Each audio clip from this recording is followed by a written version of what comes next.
Hello and welcome to this tutorial. In this tutorial, we'll generate a breach through an embankment. This is the first step in defining a dam breach model for downstream and centerline embankment deposition models. We'll use an existing deposition result file, assuming a 50-meter wide breach. We'll start by opening the file. Click File, Open Deposition Results File, select the dam breach base model and click Open.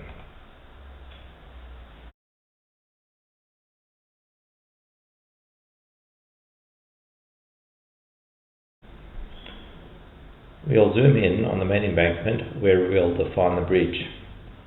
Right-click on the DTM view, click Zoom Window, and define the window.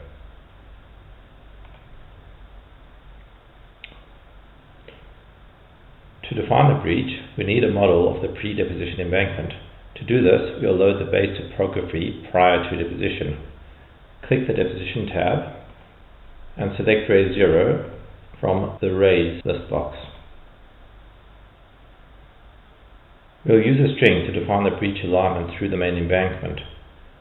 Click the Strings button to activate the string data type. Click the Add button to add the alignment string. To define the alignment, right-click on the DTM view and click Data Add.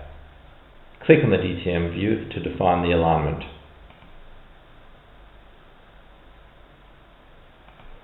When done, press Escape to cancel the add functionality. By default, the string nodes obtain their elevation from the active surface.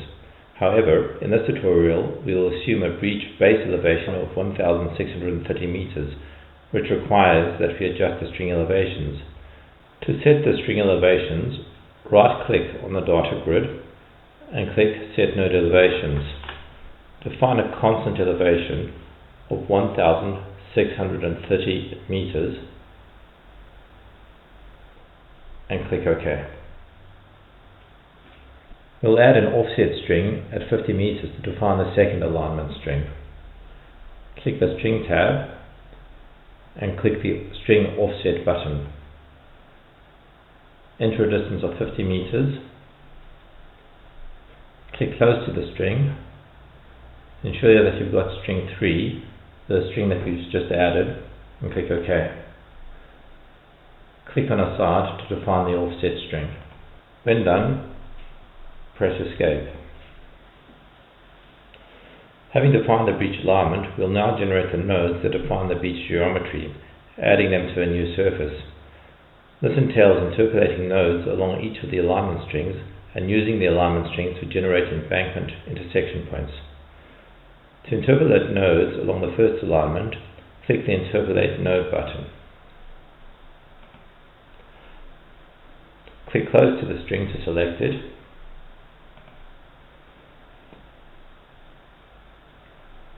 Add the nodes to surface 3, the last item in the surface list box.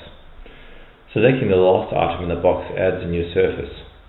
Generate the nodes at 5-meter intervals and click OK. Repeat to interpolate nodes along the second alignment string, ensuring that the nodes are added to surface 3, our new surface.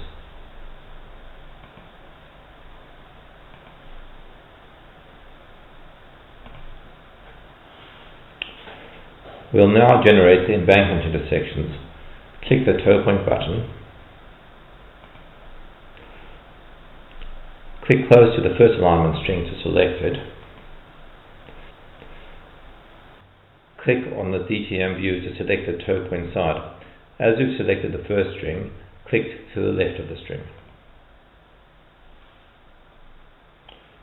We only want to work with points below the surface, so uncheck Consider points above the surface.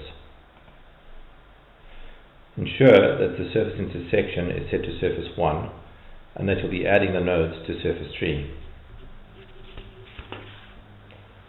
We'll generate the nodes at 5-meter intervals, assuming a slope of 1 vertical and 1 horizontal in the up direction.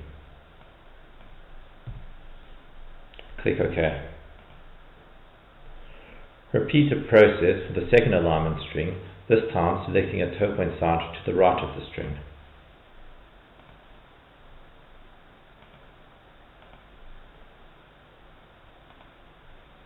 As the string alignments extend above the surface, during interpolation we've generated a few nodes which lie above the base surface, both upstream and downstream of the breach, which we need to delete. To do this, we first need to activate the surface that will be operating on the breach surface. Click the Node Surface button and select Surface Tree, our new surface. We'll now identify nodes above the base surface. Click the Node tab and click Identify Nodes above the surface. Select Surface 1, our base surface, and click OK.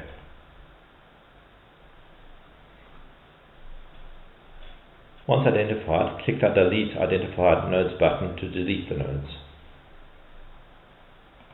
We'll now triangulate the breach nodes to generate the breach model. Click the Element tab and click the Triangulate button.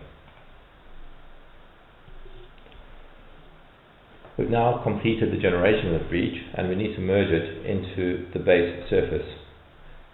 Activate the base surface, Surface 1. We need to restore the deposition surface prior to merging the breach model.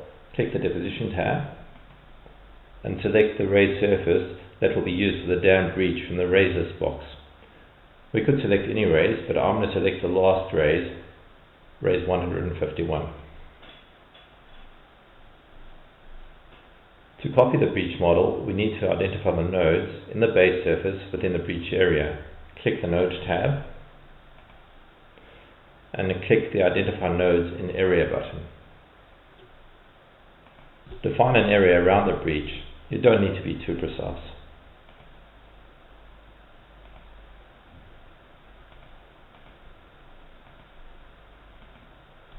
When done, click OK. We'll now copy the breach elevations as values to their identified nodes. Click the Copy Elevation to Values button. Select Surface 3 as the source surface and Surface 1 as the destination surface and click OK. We'll hide Surface 3 to view the results of this operation. Activate Surface 3. Right click on the dot grid, select Elements and uncheck Visible. We'll save the file as a new data file that can be used to define the dam breach model. Click File, Clear Deposition Results, and click File, Save. I'm going to choose the file name Dam Breach Base Model.